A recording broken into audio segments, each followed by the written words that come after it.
நண்பர்களே, நம்ம டிராக்டருக்கு ரொம்ப நாளாக ஒரு அட்டாச்மெண்ட் ரெடி பண்ணணும்னு நினச்சிக்கிட்டு இருந்தோம். அதுக்கான நேரம் இப்போ வந்துருச்சு. இதுதான் அந்த அட்டாச்மெண்ட்டு. இதை ரிஸ்டோர் பண்ணி மாசாக மாற்றுறது தான் இன்றைக்கான கண்டென்ட்டு.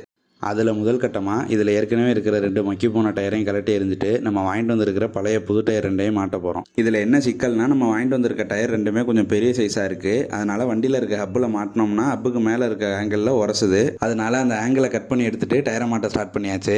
வண்டியில் இருக்க ஹப்போட டயர் கரெக்டாக சேருதான்னு நாங்கள் பயந்துக்கிட்டே தான் இருந்தோம். ஏன்னா இந்த டயரும் நம்ம பழைய இரும்பு கடையிலேருந்து தான் வாங்கிட்டு வந்தது. ஆனால் பரவாயில்ல, பர்ஃபெக்டாக ஃபிட் ஆகிடுச்சு. கையோட அடுத்த டயரையும் மாட்டிடலான்னு சொல்லி எடுத்தோம். ஆனால் அந்த வீல்லே ஒரு ஹப் இருக்குது. அதை நாங்கள் கவனிக்காமல் எடுத்துகிட்டு வந்துட்டோம். சரி, நம்மளே கழட்டிடலான்னு சொல்லிட்டு WD-40 அடித்து அந்த ஹப்பையும் கழட்டி எடுத்தாச்சு. ஹப்பை கலட்டின கையோட அந்த டயரையும் எடுத்து வண்டியில் மாட்டியாச்சு. பர்ஃபெக்டாக ஃபிட் ஆகிடுச்சு 2 டயருமே. எந்த பிரச்சனையும் இல்லை.